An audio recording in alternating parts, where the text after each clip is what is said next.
pleased to be here tonight, and it's my great pleasure to introduce my colleague, Wise Young, who will present our lecture this evening.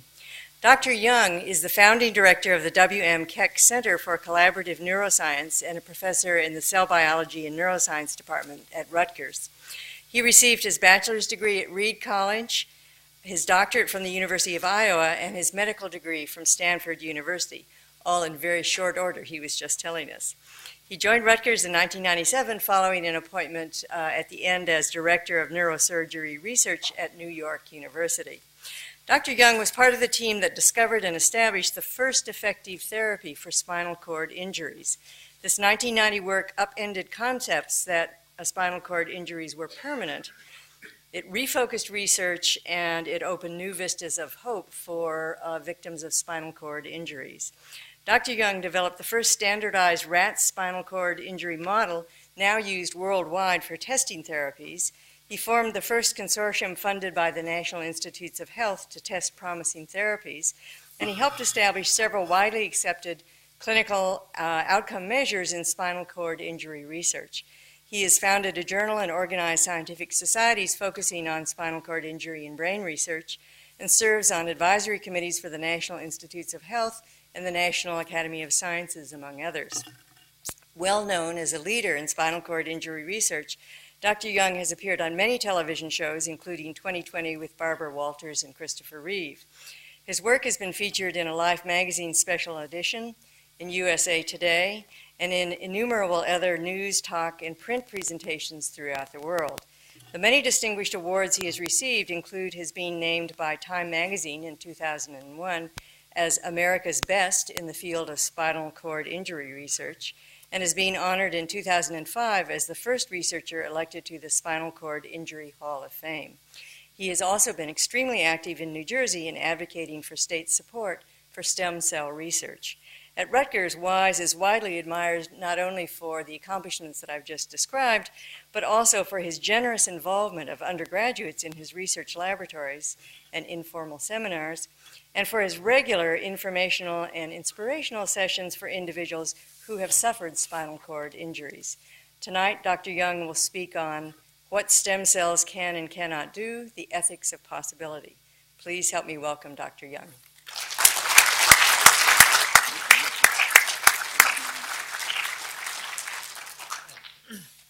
Thank you.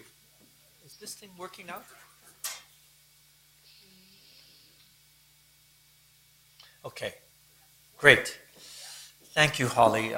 She was my boss when I was at Rutgers, and I'm very proud to have been at Rutgers during the period of time when they were beginning to recruit and develop neuroscience. And I arrived at Rutgers just when I think the stem cell field was beginning to take off, 1997. That was a year that the first human embryonic stem cell culturing method was described and raised a great ruckus in both at the governmental level as well as in society. And stem cells have always activated the fears and the hopes of people. And after now more than 10 years of endless debate, we are now on the verge of a new era with President-elect Obama already announcing that he will rescind the George W. Bush presidential restriction on stem cell research by the government. I think we're now coming into a phase when we can talk about stem cells. And I wanted to talk about what stem cells can do and cannot do, because there's just a lot of confusion. And I want to also discuss tonight the paradigm shift that stem cells have provided for us in biology. And a lot of this is not talked about in the media. And in fact, a lot of this, as I think in all cases of paradigm shifts, is so profoundly disturbing to biology that even scientists typically will not talk about the implications of the developments. So I want to start by describing to you what our present situation is. Our present situation is one where we collect stem cells from blood and bone marrow, aborted fetuses, fertilized eggs, and other sources. And we transplant these cells, and really there's only two sources of cells that can be transplanted. One are autografts, and that is you collect stem cells from yourself, for example, your bone marrow, and you transplant it to yourself. These are called autografts. Or you can get cells from other people, but just like organs, they have to be matched. And the antigens you have to match are the human leukocyte antigens, or HLA antigens. And if you match them, the cells tend not to be rejected. And only two sources of cells are present in sufficient diversity to allow HLA matching, and that these are blood and umbilical cord blood and bone marrow.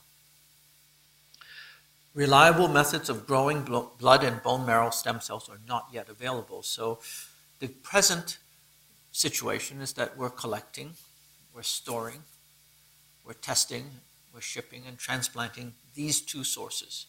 And all other sources, from fertilized eggs or aborted fetuses, etc., are not yet available for human use. Now, one of the biggest criticisms that has been made of the recent effort in New Jersey to fund stem cell research was that industry was not investing in stem cell research. Why should government be doing so? And one of the reasons why industry was not doing so was because until quite recently they had no business model for stem cells. They thought that stem cells would involve just keeping a cell bank. A cell bank would collect voluntarily donated cells. They would test, store, match, and ship cells. This is laborious, this is expensive, and this is low profit, and had no intellectual property associated with it. And so most large pharma companies said they weren't interested. A second model were the so-called in vitro fertilization clinics, which really are the repositories of fertilized eggs and blastocysts from parents. The blastocysts, of course, are the very controversial sources of so-called human embryonic stem cells, and I will talk more about that in a little while. Then there are the so-called private cord blood banks. These banks, I think overseas they call them family banks. What they do is they store cord blood cells obtained at the deliveries of children, and these are stored by the families for the private use of the families. The blood is not tested, and the blood is simply frozen. The American Academy of Pediatrics, for example, strongly recommends that families do not collect their blood. And this is very interesting because this is the in thing for all young couples having a baby. They want to collect umbilical cord blood, but statistics show that there's less than 1% chance that that blood that is collected will ever be used for that baby. And the American Academy of Pediatrics recommends that the blood not be donated to or not be stored in a private bank, but be donated to a public bank. And a public bank, then the cells will be used for many people. But fortunately, a compromise is now beginning to be has now emerged. Many of the commercial and the public banks have offered to collect the blood for free from couples at the time of birth, and should the baby ever need it, the less than 1% chance that the baby would ever need it, the company would provide the blood for free back to the family. And this way the blood is donated, it benefits the public, If the blood has already been used, then what they would do is, of course, provide a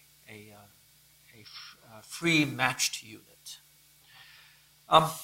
Then the fourth model are the so-called bone marrow registries. And this is a total nonprofit thing, because what happens is that these bone marrow registries are really walking donors. To become registered at a bone marrow registry, you give a tube of blood, and they do the HLA analysis, they put it on a computer, and then when somebody needs it, they search through the computers, they find a match, then they call you. You have to come into the hospital and they take the bone marrow out. So you're a walking bank. The current bone marrow registries have as many as 25 million people worldwide. And it's very expensive because it's a 2 or even 3-step procedure compared to the umbilical cord blood, which, you find a match, the umbilical cord blood is shipped in 24 hours, and then it's used.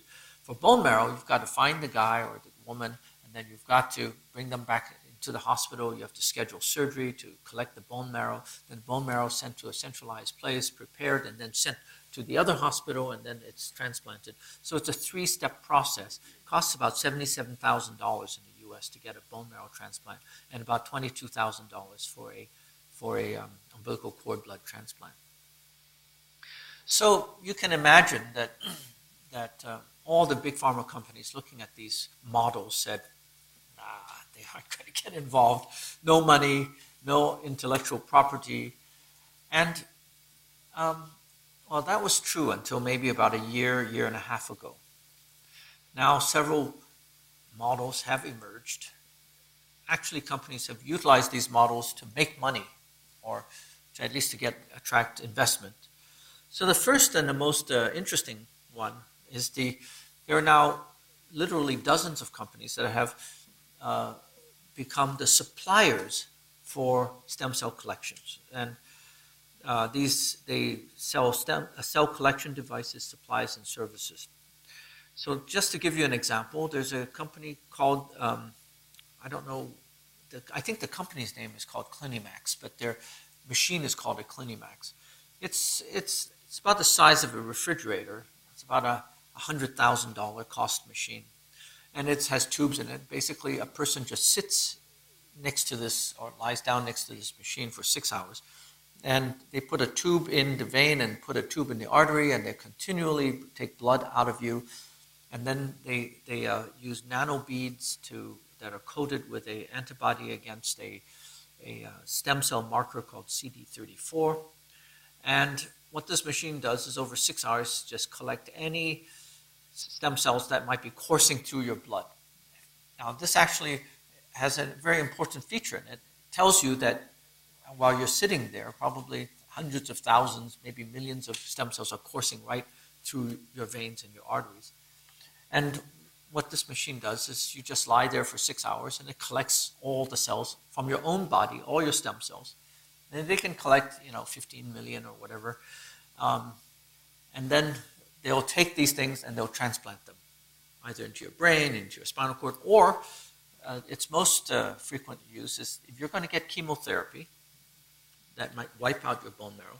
They do this. They collect the stem cells from you, and after you've gotten your chemotherapy and you're all wiped out and you're bald and you're anemic because your bone marrow's been damaged, they take your own stem cells and inject them into you, and you recover much faster. Clinimax sells a $100,000 refrigerator-sized machine, plus they charge $22,000 per kit to do this. So they're making a lot of money. A company called Invitrogen is selling, pre-made packages of stem cell media, so scientists like myself can go and grow cells without having to mix up the stuff. And these are billion-dollar companies today. And so this has turned out to be a very good model. A second approach, which has gained a lot of investments and maybe will be applied soon, are the cloning laboratories. And there's one laboratory in Los Angeles that recently claimed to have cloned the first human embryos. And of course, there's the guy by the name of Woo-Sak Wong in Korea who created a big fuss about 3 years ago, claiming that he had cloned embryos from 11 patients. I was particularly involved in this because 11 of the 11 patients that he claimed to have cloned, 10 of them had spinal cord injury and were from the US. And he solicited skin samples from them. And I've had these, I know some of these people. And I've been, for the last 5 years, I've been running clinical trials in China. And one of the things that I wanted to do in 2005 was to test these stem cells. So I arranged to meet Woo-Sak Wong, and he happened to be giving a lecture in Houston. And a bunch of my friends who are spinal injured came up to me and said, Wise, we want, he's a celebrity. He's a very charismatic guy. And so they say, we want to go meet him. And so 3 people with spinal cord injury came with me to have lunch with him in Houston. And he assured each one of them, looking at them straight in the eyeball, that he will cure them. And I will never forgive the guy because he did that knowing that all his data was fake at that time. And he did it eyeball to eyeball. And it's very interesting. I've never seen this level of I'm sure he wasn't acting. He was doing something. Anyway, now the third model, which was just announced a year ago, is something called genetic induction and the cells that result are called induced pluripotent stem cells, IPS cells. Yamanaka at Kyoto University announced, and I'm sure he will get the Nobel Prize for this work, that all he has to do is to insert 4 genes into skin cells, human skin cells, and he's able to get cells that behave just like embryonic stem cells. Now, scientists have now been predicting that this would happen, even back in 2001. After all, what is a stem cell but a cell that is expressing certain genes? And he did it. He tested many, many genes, and he found that 4 genes were necessary and sufficient to create embryonic stem cells or embryonic-like stem cells. And so there are many companies that are now thinking of providing this genetic induction method as a personal service. Now, the future models are even more fantastic than we could have imagined, let's say, 2 or 3 years ago. One of them, which makes tremendous sense from a manufacturing point of view, is to create a universal stem cell that everybody could use, or large swaths of the population could use. And I actually heard a proposal for how to do this from a man who has actually done this in sheep. It's been known for more than a decade that if you inject stem cells into a developing fetus during a very short period of time in the 2nd trimester period, contact of the fetus with those cells will induce tolerance of the immune system in that fetus to those cells, so that when the fetus grows up, it will recognize those cells as self as opposed to foreign. And so this has been done in sheep. It's been done in many animals. Now, most mothers would be hesitant to give their fetuses an injection of cells, but you don't need to use cells. What if you use a DNA vaccine? Because after all, what is a vaccine? A vaccine is exposing certain antigens, exposing an organism to certain antigens. And DNA vaccines are particularly attractive because they incorporate themselves into the tissue and they express for a period of time, and they're very effective.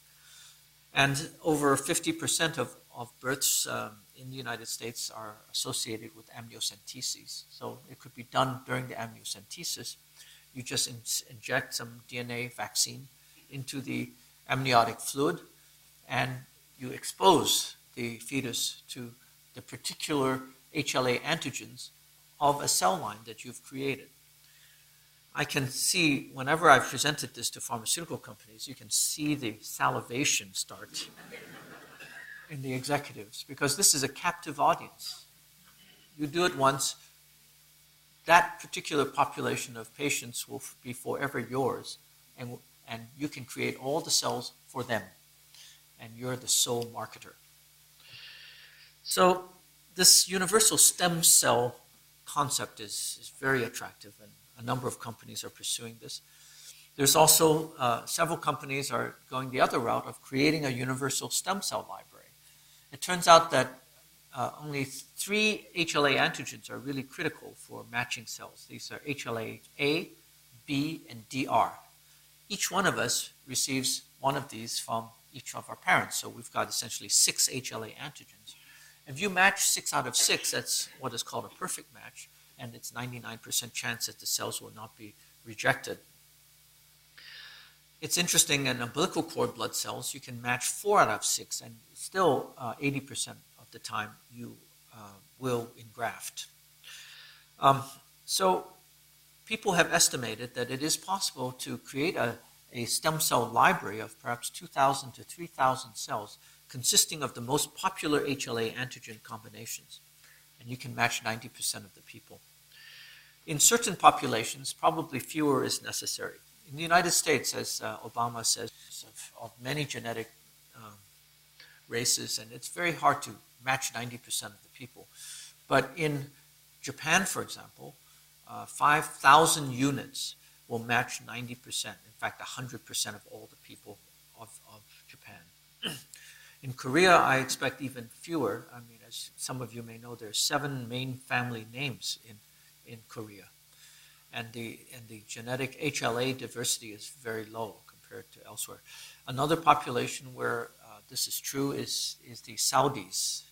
The Saudi tribes apparently are very, very inbred, and their HLA antigens are very similar. Probably a bank of 500 will serve the entire population. So this is really a number of companies want to do this with human embryonic stem cells, where they would create cell lines, 2,000 to 3,000 cell lines, and then these can be since these cell lines can grow forever, you'll have an unlimited supply, and then you just match every patient that needs to be matched. So, and then finally, of course, there's the concept of a personalized stem cell service, that you have a Walmart of stem cells. You go in, you give a tube. A week later, you come back and you have your own stem cells. This time is coming. It probably will be here within 3 or 4 years. I don't know how many of you have ever gone onto internet and seen how fast some of these scientific technologies are now being applied on a consumer's level. You know, right now, if you want to, you can submit a sample of your blood or mucosa or whatever, and they will actually do a sequencing of all the major genes in your body. So if you want to find out whether you have any major disease genes, whether you have the Genghis Khan gene, whatever, it only costs about, I don't know, I just saw, because of the recession, I just saw a number of places lower the price. It's about $400. Incredibly cheap. I mean, the Human Genome Project took a long time, but they are now so efficient at this, they can actually test your genes for a couple $100. And believe me, the same technology that for personalized stem cells will become available in the same way.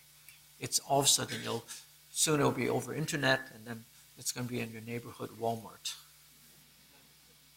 Okay. So, but stem cell, despite all the restrictions on it, the stem cell field has just been growing by leaps and bounds.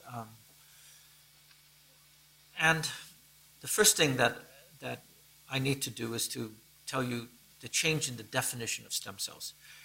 I think 2 years ago I gave a talk at the Princeton Library, and at that time it still was just beginning. it wasn't for certain that this was the case. But if you opened up any newspaper, if you opened up any textbook, it defines a stem cell as an undifferentiated pluripotent cell. In other words, a cell that can produce many kinds of cells. This definition has now changed to one that says a stem cell is a pluripotent cell that is able to replicate itself. And this is a very interesting definition because, well, it's self-evident. If a stem cell cannot replicate itself and it ages, then it dies. A stem cell must be able to replicate itself if we're to grow it. Otherwise, it will never be a cell line. It will eventually go away. So, this was actually proposed almost tongue-in-cheek about 4 or 5 years ago, and I was at a AAAS meeting with John Gearhart, and I proposed this definition that a stem cell must be able to replicate itself, and John Gearhart agreed, but we both thought it wasn't so important, that it was semantics. And then I heard a talk by Irv Weissman at the Cancer Institute here about 6 months ago, and he proposed something that blew me away.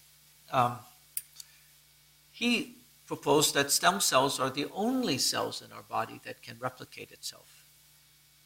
That ability to replicate itself is such a dangerous property that the body cannot give it to any cell to do. In fact, he proposed that only 2 kinds of cells can replicate themselves, and these are stem cells and cancer cells. So, now this is still a controversial concept, but people are now thinking along these lines, and it has changed biology forever. Now, at the same time, 2 concepts emerged from stem cells. One is called dedifferentiation, the other is called transdifferentiation. When I went to graduate school, I was told that once a cell has differentiated, it can never go back. It's a one-way street. And the concept that it could go backwards was inconceivable. And even more inconceivable was the concept that it might be able to jump branches of a tree to another tree and make another cell. That's called transdifferentiation. So I show here examples of, if you have a mesenchymal stem cell here and it's producing cells here, dedifferentiation is it's going backwards, right? Transdifferentiation is even more incredible. It comes and makes another cell. And it turns out that both phenomena has now been described and shown. Of course, we knew that dedifferentiation could occur because that was what Dolly the sheep was all about. You may remember Dolly the sheep was the first cloned sheep. The way they made her was they took a cell from the mother's breast. It's a breast cell. They stripped the nucleus out of the cell, and they went and injected it into an egg where they had stripped the nucleus out of the egg. And by a variety of manipulations, they fooled the breast cell nucleus into thinking it's an egg nucleus, and then it went on to produce Dolly the sheep. And by the way, almost every animal every mammal has been cloned now. Almost every species, every major class of mammals. By the way, many people say Dolly's sheep was the first clone. It's not true. Back in the 1950s, the Chinese had already successfully cloned the carp using this method by taking nuclei and putting it into eggs. So Dolly the sheep was the original dedifferentiated nucleus. It went all the way back to the original cell. So both occur, and I have and of course now the demonstration that you can put 4 genes in and create a so-called induced pluripotent stem cell is also, it's a genetic method of inducing the cells to go backwards. I have my professor at Stanford who's known for his bone marrow work. He's sort of the father of bone marrow stem cells. He has ranted and raved against dedifferentiation, transdifferentiation for many years.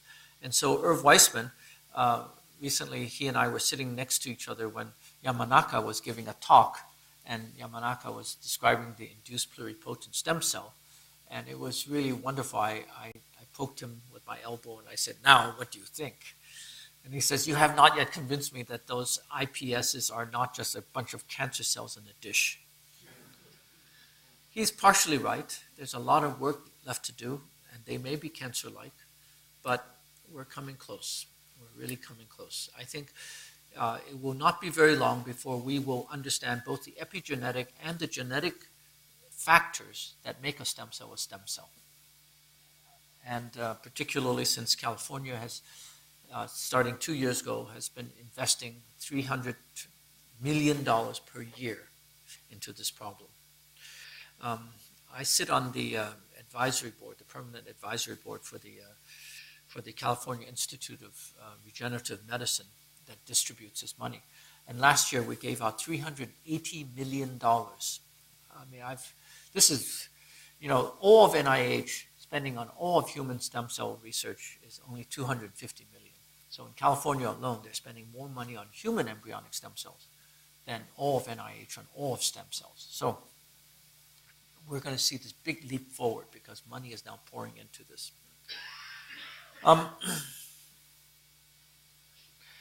Now, despite all these advances in stem cells, we persist in using the old nomenclature for stem cells. So basically, the tendency currently is to name all stem cells by their source.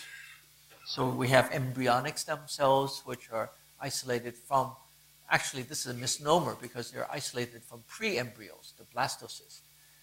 We have fetal stem cells. By the way, fetal stem cells are the easiest to grow. There are neonatal stem cells, which include, for example, umbilical cord blood. And then finally, there are many, many adult stem cells. Adult stem cells have now been reported from everywhere, from baby's teeth to the gut. Bone marrow, of course, has many stem cells. We've been growing enteric glia for some time. Many of you may not know your gut, your intestines have more neurons than your spinal cord. And so people, when they say, "I'm thinking with my gut," it's probably for sure you're thinking with your gut. And actually your gut is probably requires a lot of coordination to operate. Mesenchymal stem cells, neural stem cells, and many, many others. So I'm going to just briefly go through some of these for you. Embryonic stem cells, they are the pluripotent stem cells derived from the inner cell mass of blastocysts. They're not embryonic because a blastocyst is not an embryo, not yet. In fact, a blastocyst is pre-implantation. As you know, the egg is released from the ovary, it goes through the fallopian tube where the sperm meets it, and it's fertilized en route to the uterus. And then it has to develop something called a primitive streak, which eventually becomes the midline. And then it attaches to the uterus and then forms the placental wall and the interface, and then the amniotic sac becomes part of, the outside of the blastocyst becomes the amniotic sac. A blastocyst has no brain, has no organs, and so anybody who claims that blastocysts can feel pain should take a look at these. They're very primitive. They're the size of a pinhead, barely visible, and they're just a mass of cells in a little sac. But it's of interest that these can also be made from germ cells, and they can fuse with somatic cells and to make stem cells, and finally they can be, as I described, made by genetic induction. The germ cell is of particular interest because very recently Steve Minger at King's College in London reported that he's able to take stem cells from the testes and make cells that from adult testes and that for all intents and purposes behave and look like embryonic stem cells. This is of course of interest for the half of the population that have testicles.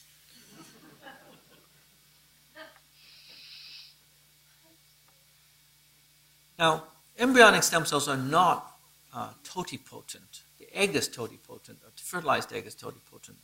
Embryonic stem cells can produce all the cells of the body except for the placenta and the amnion. And in fact, it's very likely that this may be the reason why the so-called embryonic stem cells do not readily make endodermal cells. Now, there are many myths and misapprehensions about human embryonic stem cells. And the first myth, I just want to go through three of them with you. The first myth is that, well, they must be these powerful cells that you can just throw in a dish and they'll grow like gangbusters. Well, it turns out that they are really finicky. You look at them cross-eyed and they'll differentiate or die on you. Why is this? Well, we're doing something very, very unnatural with these human embryonic stem cells. The natural tendency of human embryonic stem cells is to differentiate, to make a baby. I mean, that's what they're supposed to do. The problem is, we want them to keep growing and keep continuing to make more embryonic stem cells. This is very unusual behavior for embryonic stem cells. So we have to use all these growth factors and inhibiting factors to keep them on this narrow razor's edge of growth but no differentiation at the same time. And when we first started doing human embryonic stem cell research at Rutgers, I went to my colleagues at Wisconsin and a couple of other places, and I asked them, there are 21 presidential lines that President Bush has allowed to do. Can we go all 21 of them so that we can provide this as a service to everybody at Rutgers? And the guy who's the number 2 guy at Wisconsin, who has a lot of experience growing these cells, he says, well, if you want to grow 21 cells, you need to have 21 technicians. I said, what do you mean? And he says, look, every cell line is different. Every cell line is finicky. You have to sing to them. You have to do everything to keep them alive, and you have to check them every day, every week.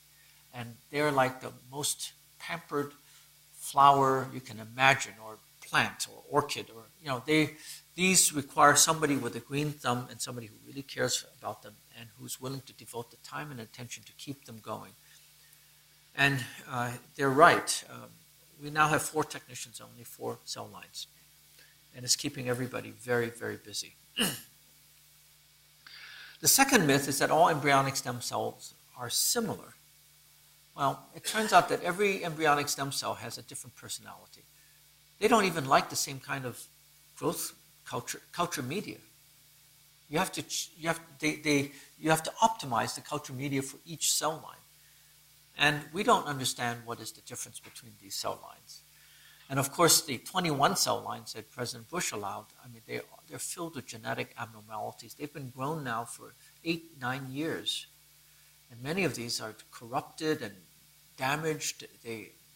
Of course, we can never use them in humans. And one of the big questions is it good science to use these cell lines that are now 10 or more years old that have been grown through, in some cases, many, many thousands of passages, even hundreds of thousands.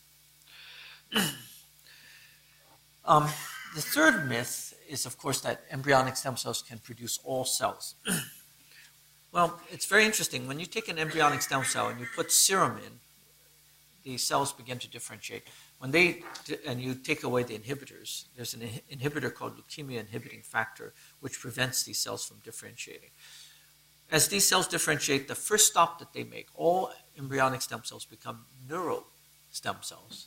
And then they produce all the neurons. And this is understandable because the first thing that develops in the blastocyst is the primitive streak, which becomes the midline, becomes the neural crest cells. That's where eventually the spine and the spinal cord develops. So the first stop, the first differentiation step of human embryonic stem cells, all embryonic stem cells, is the neural stem cell. Then you have to work very hard to get them to make mesenchymal, or the mesodermal stem cell lines. And then very few people have successfully taken the mesodermal stem cell lines and then converted them into the endodermal stem cell lines that make up the insides of your guts and your mucosa. So neural stem cells, being the first cells to develop, are sometimes called the default cell type. They make, of course, all the cells of the brain, and they're the easiest cells to grow. And I'm showing you a picture of some of these cells. You don't need any special culture medium. You just have to have culture medium that doesn't contain serum. Serum, as you know, is body juice. Serum is what happens if you take blood and you spin out all the blood cells, and what you have is just a fluid. But your blood has been traveling through all the tissues of the body, and it's collecting all the growth factors. So it's sort of like a body soup. And inside serum are virtually every factor in the body. And if you put a stem cell into there, they'll start to differentiate. If you don't have serum, the cells don't differentiate. And so when you initially grow the cells in just plain media with a growth factor called FGF, fibroblast growth factor, the cells don't differentiate. They grow on top of each other. They don't grow. They don't attach to the surface of the plate. They grow on top of each other, and they form these balls as a result. And they're called neurospheres, and you can stain them. They have stem cell markers. They're clearly growing. You take one of these balls. They're like little soccer balls. You put them into a plate, and then you add serum. This is 10% serum, and over a period of 2 or 3 days, you can see the cells crawling out and differentiating and attaching, and they're becoming neurons and glia and oligodendroglial cells here. I've actually, just before 2 days ago, I gave a talk to all the school superintendents of New Jersey. And I said, this is actually quite easy to do. You can to get some fertilized eggs from a farm and pinch these neural stem cells out from their brains and then put them in the thing, and you can have kids, grow neurons in the dish from fertilized eggs. They were pretty excited about that. Now, mesenchymal stem cells are the ones that make the blood, bone, and muscle, and they're present in the bone marrow, and they make many of these cells like myoblasts and osteoblasts. They can be stimulated by a number of hormones, and they can be isolated and grown in culture from bone marrow, cord blood, and umbilical cord. There's inside the umbilical cord itself, there's this gushy stuff that's called Wharton's jelly, and it's filled with mesenchymal stem cells. And there are now a lot of effort to now make, in addition to collecting umbilical cord blood, they're also collecting the umbilical cord itself to just squeegee out the mesenchymal stem cells and collect them. And these cells actually can be grown in culture. Finally, there are the endodermal cells. The endodermal cells really, they form the yolk sac and they give rise to epithelium of the alimentary and respiratory tracts. And they interact with mesodermal stem cells to create all the central organs.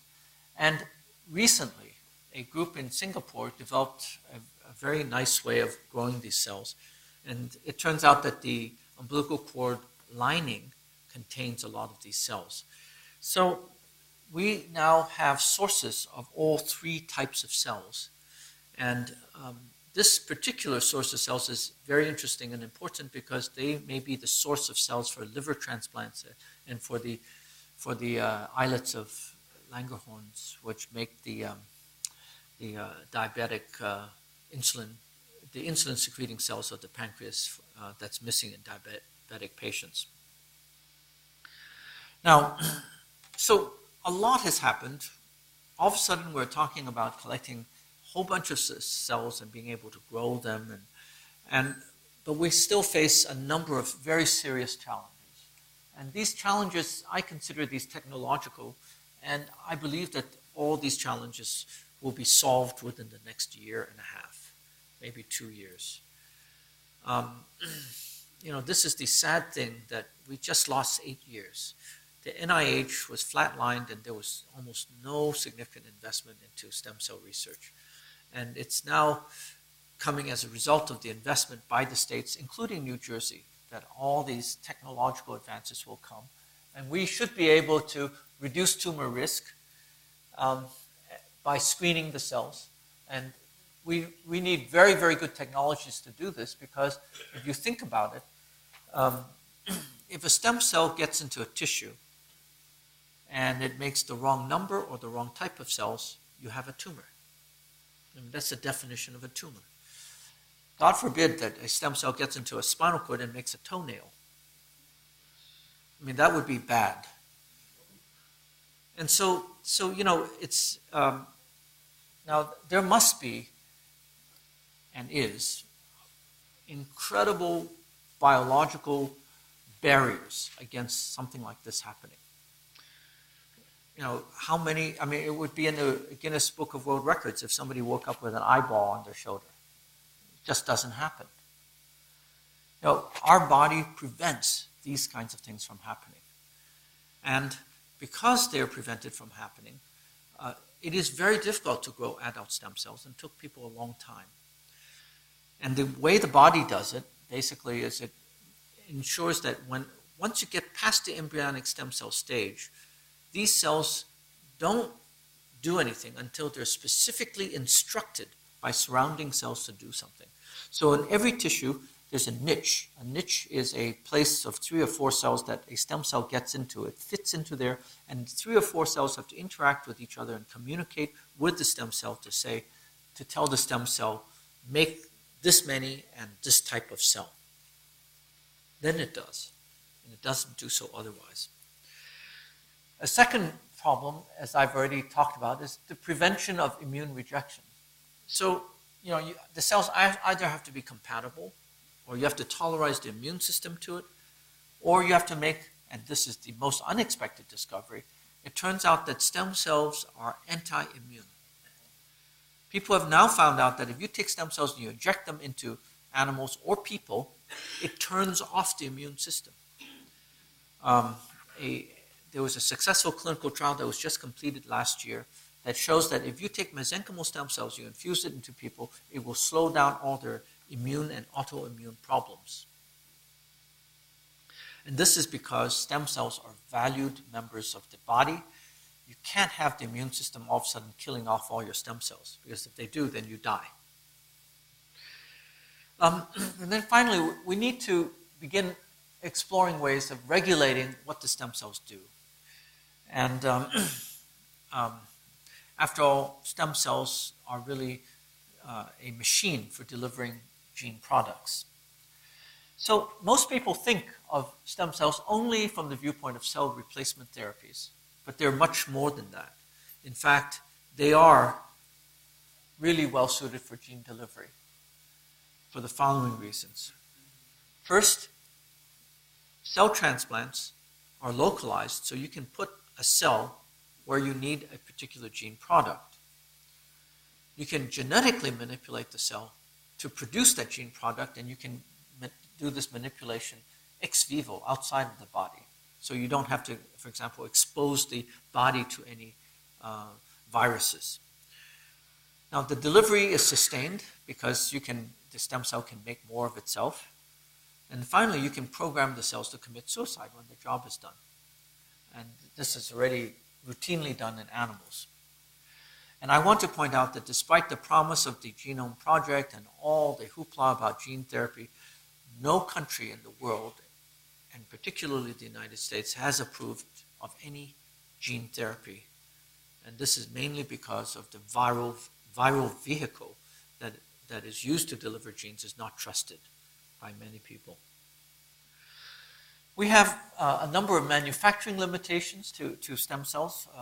One of the biggest problems we face is that freezing is the only method of storing and delivering of storing and delivering cells. And freezing is actually very bad for cells. In most cases, whenever you freeze a cell, a significant number of the cells die when you freeze them, and the ones that you thaw out just don't behave the same way.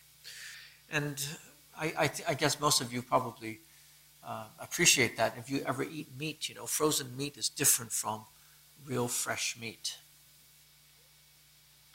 There's we know that genetic problems occur in large-scale growth. If you have 10,000 generations of a cell, guaranteed there will be a genetic abnormality that develops. And we must be able to remove these cells that have these genetic deficiencies. Then, very recently, it was found out that if you have animal serum in any of the cell cultures, the animal serum is proteins from the animals are taken up by the cells and then re-expressed on the surface of the cells.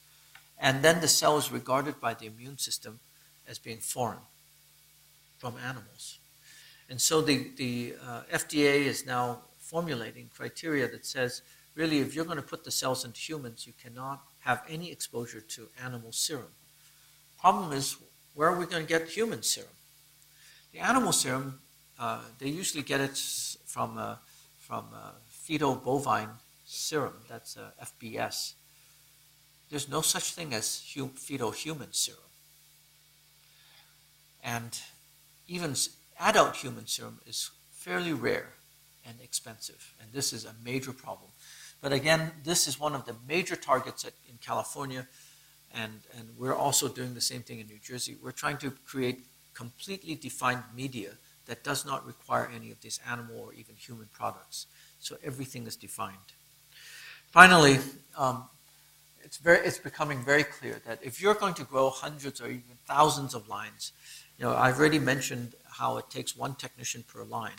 If you're going to do this, you have to have robots do it. And there are many companies now making robots for this purpose. And I think we should not be frightened of this possibility, but cell culture of the future will involve very complicated and sophisticated robotic technology. We need to, when we monitor the cells, not only monitor for their gene products, but we need to co-culture the cells in the presence of other cells to assess their interactions. We need to apply growth factors to assess their response to growth factors, and we need to apply serum to assess their path of differentiation. We need to do this in a high throughput level so we could actually assess thousands, if not millions of cells. And we need to have better pluripotency tests. Some of the most recent studies have actually made use of chicken eggs, which are very cheap and good for testing pluripotency. I already mentioned human serum, culturing technology, stem cell niches. Let me talk about cancer stem cells. I mentioned earlier that it is now the emerging concept in the field is that there are really only two kinds of cells that can replicate themselves. One are the stem cells, and the other are called cancer cells. And in fact, there's a tendency now to call these cancer cells cancer stem cells. But I think there's even a more exciting idea that is coming up, and this explains why many of the tumors that are resistant to chemotherapy and radiation therapy have been so hard to cure. The solid tumors, in particular, lung cancer, colon cancer, pancreatic cancer, these are deadly cancers that, unless you remove them all, called gross total removal, chemotherapy and radiation therapy really doesn't work. And this is, of course, breast cancer is also in this category.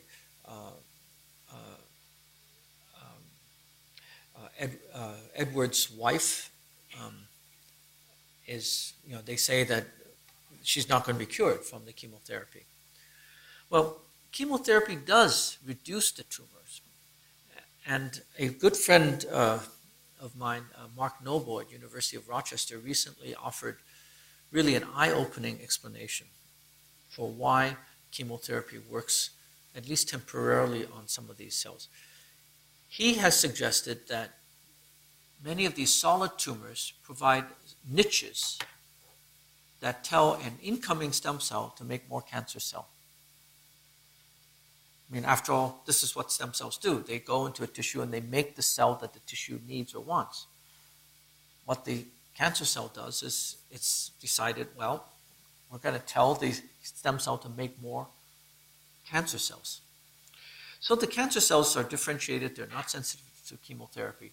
But if you give chemotherapy, it wipes out the stem cell population of the body right away. And during the time when you're giving the chemotherapy, the tumor goes into regression. Then the moment your own stem cell population comes back, your hair starts to grow back again, boom, your cancer starts growing again. So it really tells you that maybe we're aiming at the wrong target. To kill off the stem cells in order to kill off the tumor is not working. So what we need to do is we need to target the communications between the tumor and the stem cell. And this is a feasible thing to do. And this is leading to an entirely new field of cancer research that I believe will result in the first cures of these types of tumors. Now, I've already alluded a number of times now to endogenous stem cells in our body, that we've got stem cells all over the place. I must tell you that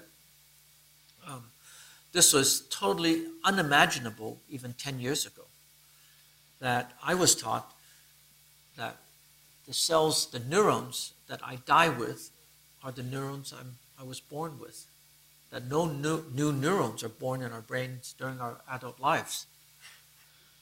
Now it turns out not to be true. We're getting thousands of new neurons being born in our brains all the time. And it's very interesting. There's a Tracy Shore at Rutgers has come up with a very fascinating story about the difference between male and female neural stem cells. Women, neural stem cells in women tend to shut down when they're under stress, whereas in men, they tend to grow like crazy. So stress stimulates neural stem cell production in males and tends to inhibit neural stem cell proliferation in females.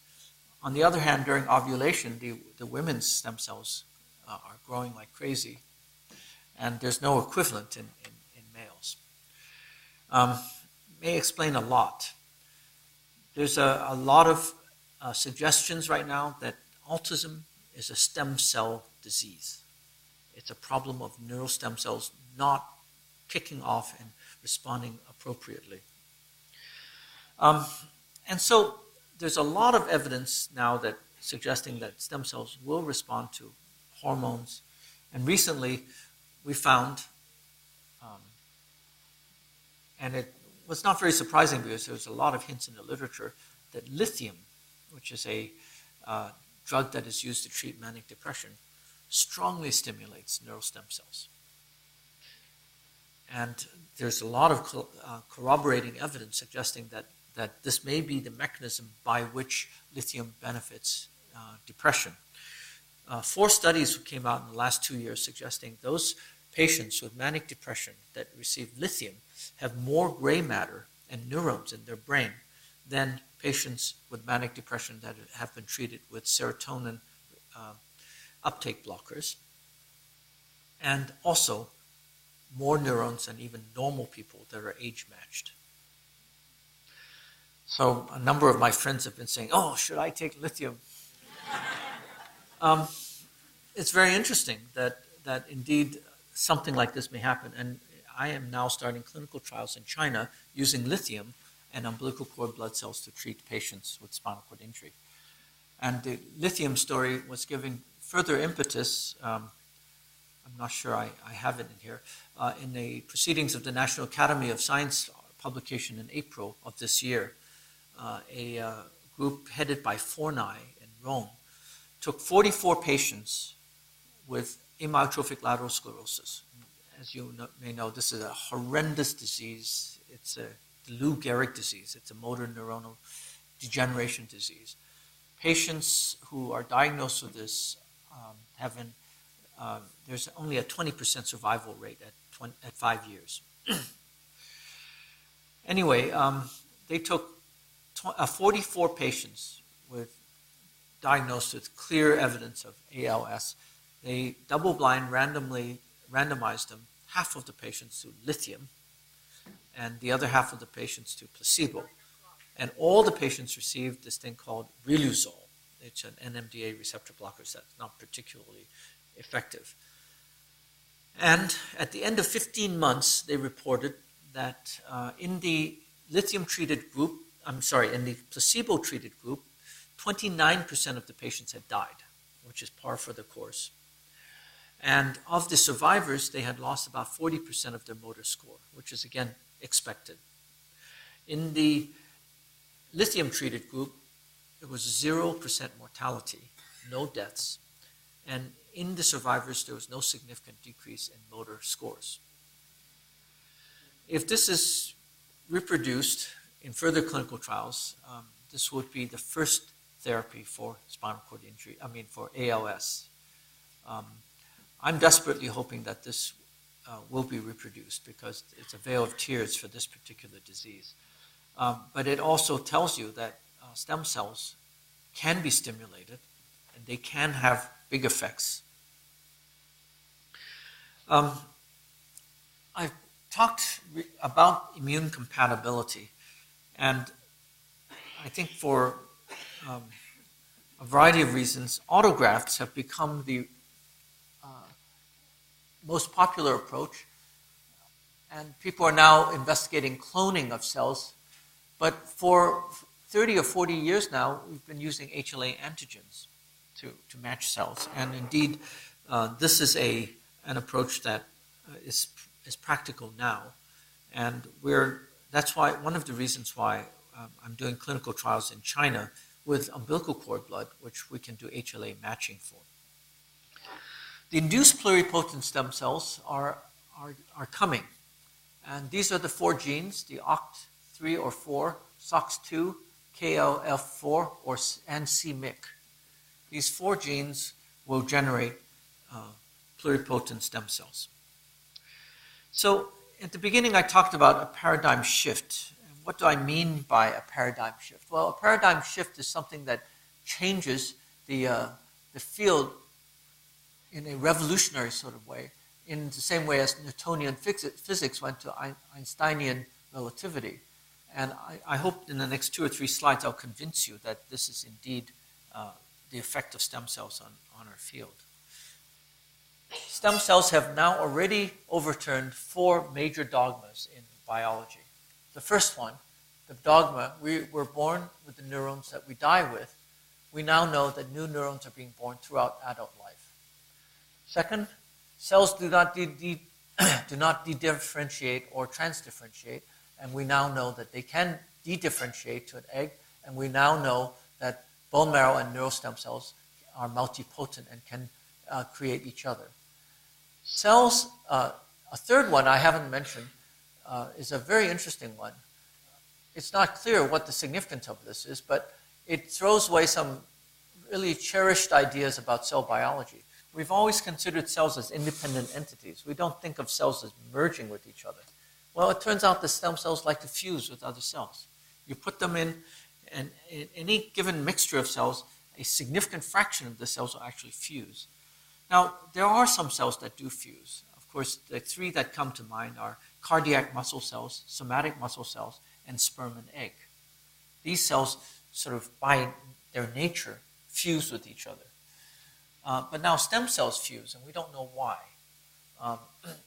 And we don't know how to interpret the results when a cell fuses and there are 2 nuclei.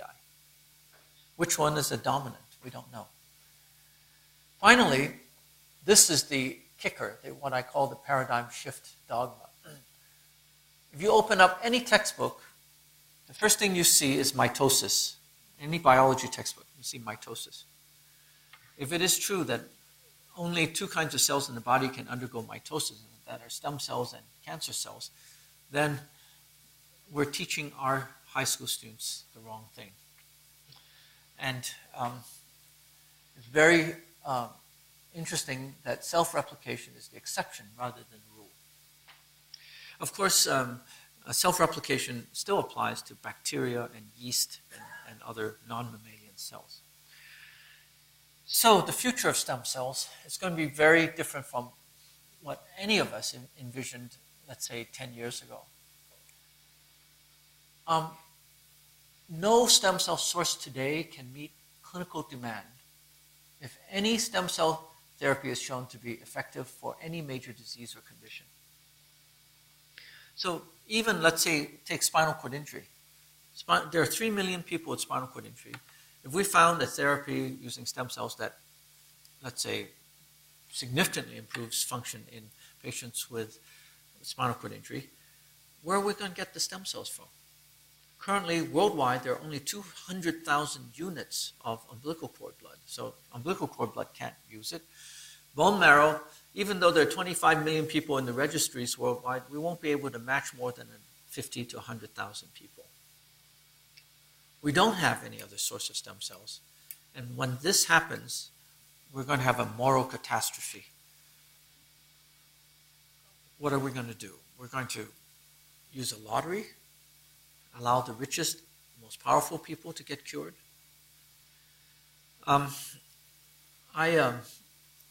I think this is something that we need to seriously think about, because we do have the wherewithal now to fix the problem, to solve the problem, so that we never meet up with this catastrophe of having a cure in hand, but not enough cells to cure everybody.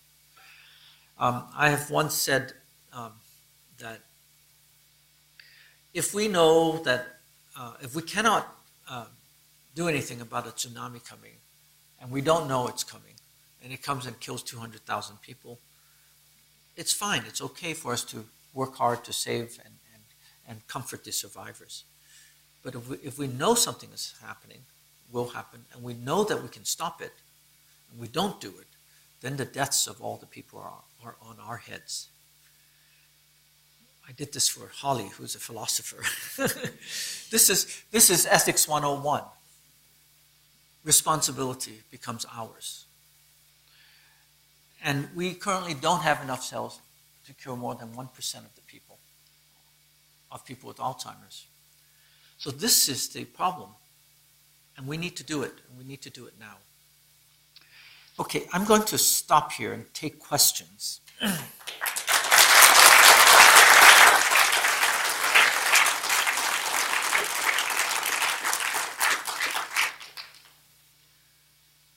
Yes.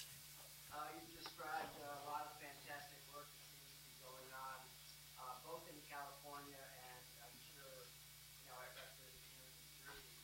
Why is it that, New Jersey didn't pass the legislation to allow this research, and how has that impacted your work here?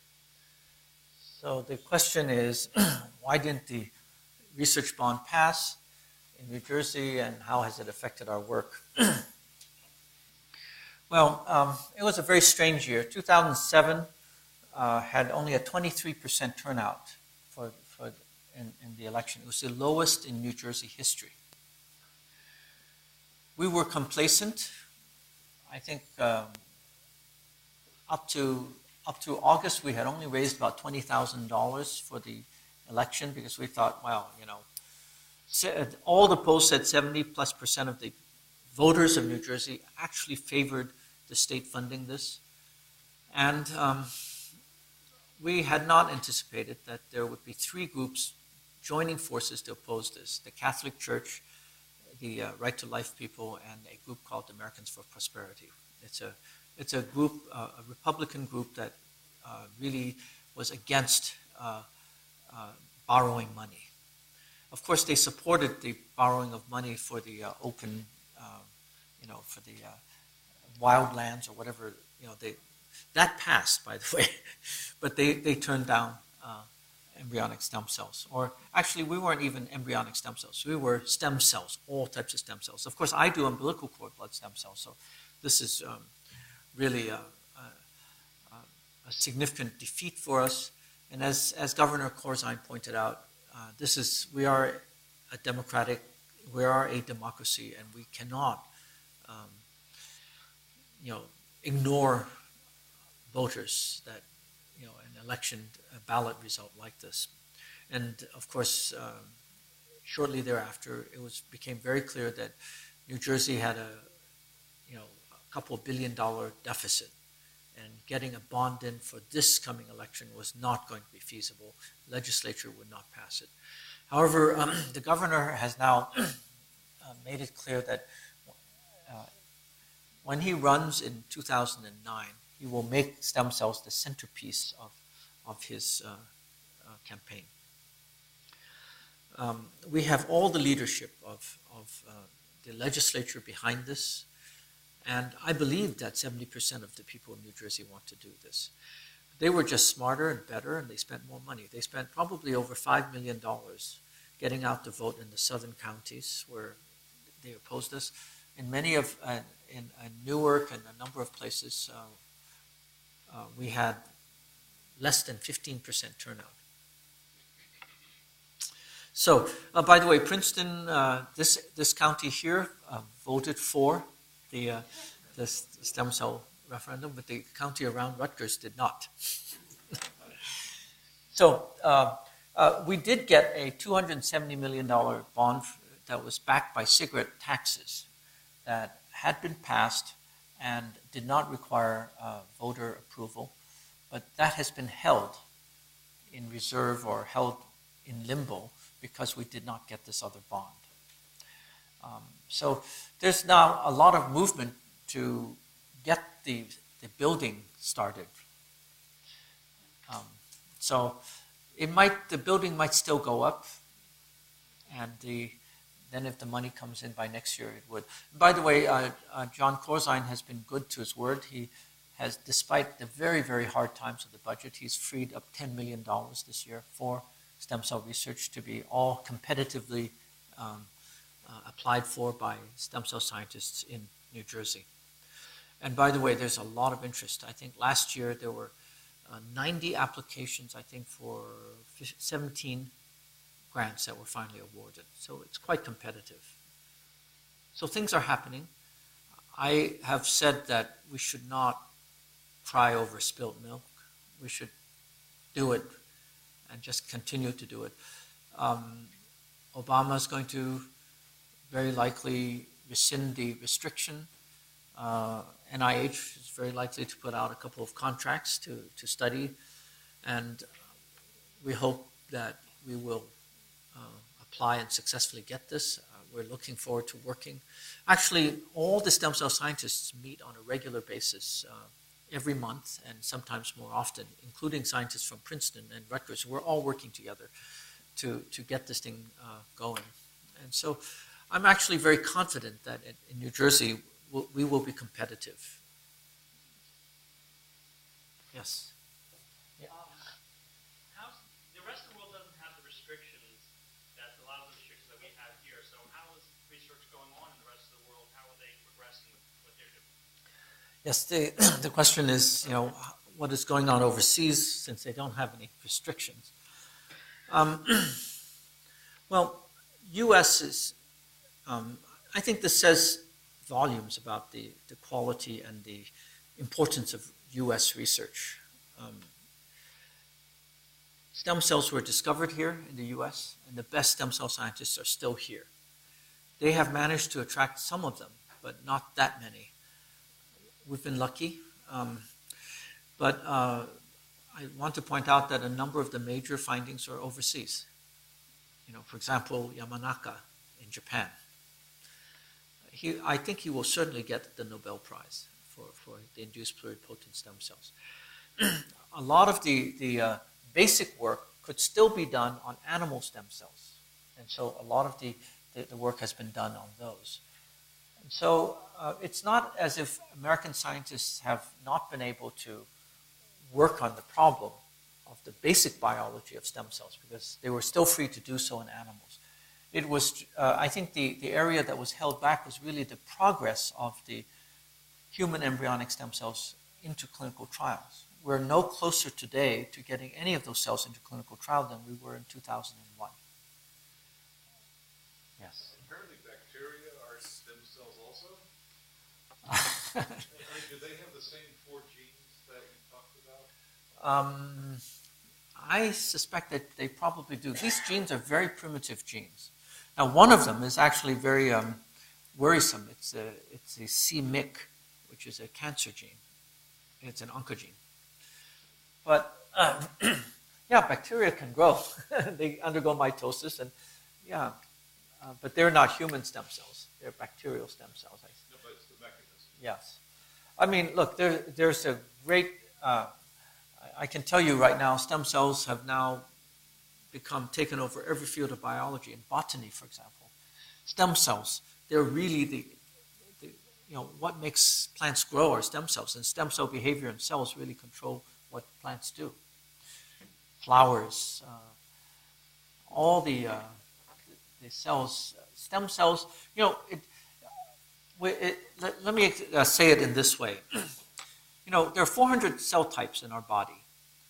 It's really crazy to imagine that our body would be keeping in reserve 400 different kinds of cells to send off an army of them to fix every time you get a cut or something like this. You send a couple of stem cells. They go and reproduce themselves there, and they make all the cells that's necessary and sufficient to heal the wound.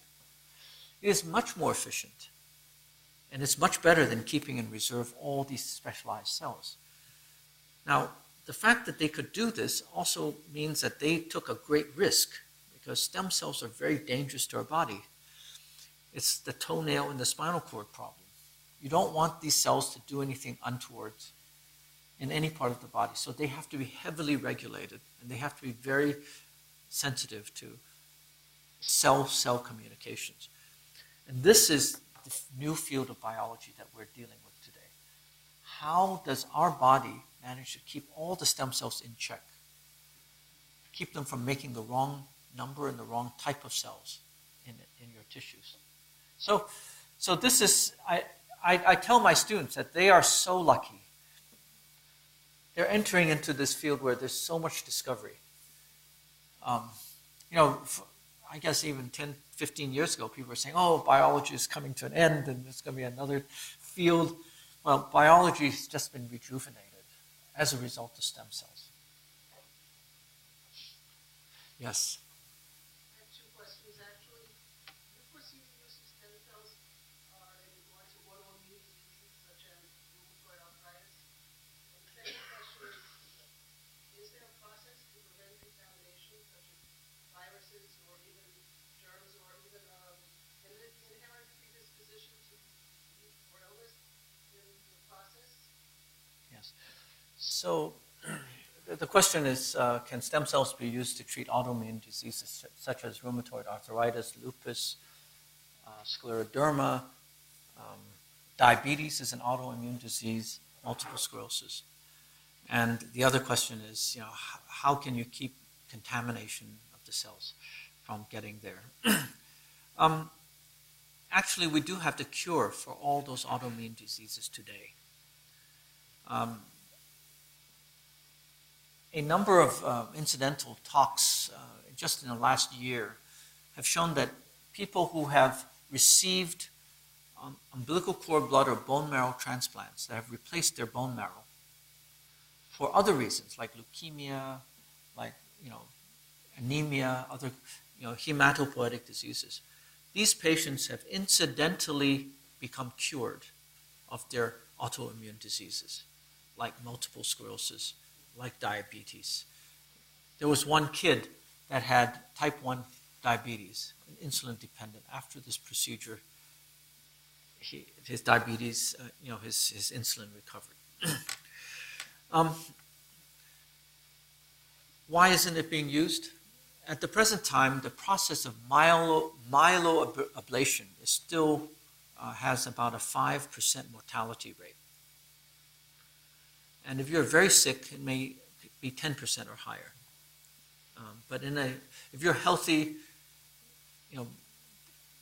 it takes about, you have to take chemotherapy to kill off all your bone marrow. If you kill off all your bone marrow, you're then vulnerable to any kind of infection. And usually the transplantation will not engraft and produce sufficient number of white blood cells to restore your immune system for at least 3 weeks, 2 to 3 weeks. And so during those 2 to 3 weeks, you're quite vulnerable. And then in about 5% of the patients or more, the cells don't engraft. So you have to try a second unit. You have to try this. You have to try that. However, a number of advances just in the last year has changed these numbers tremendously. So one of the big advances is that they're using much milder myeloablation. They give cyclophosphamide in pulses, and they give an antibody against T cells alongside it. And this is a much gentler form of myeloablation. And it doesn't remove all the bone marrow, but it creates enough holes so that the cells actually can get in and reside there to engraft. A second major advance, I think, has been the finding that for adults, if you take 2 units of umbilical cord blood, it works better than 1 unit because of the dose problem. So I anticipate that within 2 or 3 years, the mortality rate will have fallen. Oh, and I'm sorry, there's a third major advance, and that is in patients, before they do it, they take out their own bone marrow and they store the bone marrow. So if you get into trouble and doesn't engraft, you can put your own bone marrow back in and you get rapid recovery. So these advances are bringing the mortality rate almost to 0. When that happens, this will be widely used. And so, in fact, it's one of the things I'm very worried about, that one of the first diseases that will be cured by stem cells will be the autoimmune diseases. And we don't have enough cells. We simply don't have enough cells to treat even 100,000 people, much less 10 million people. There's 6 million people with diabetes alone in the US. So, and concerning viruses and so on and forth, it's obviously, this is maybe the most quality control requiring branch of medicine that I know. The cells have to be done under absolutely perfect GMP conditions. That's why I am so worried when Americans go overseas and they go to these fly-by-night clinics and they're just pumping these cells out. They have no idea what these cells have been, how clean these facilities are, and I certainly would not want to have any kind of cell in some laboratory somewhere being injected into my brain or spinal cord. I mean, and people just are now doing that. And probably the favorite subject of interviews I get from newspaper reporters is this medical tourism business. And yeah, you know, the quality of the cells is absolutely critical. And it's sometimes we don't understand all the parts of it. And it's very important. Yes. One last question. Yeah. Yes, go ahead.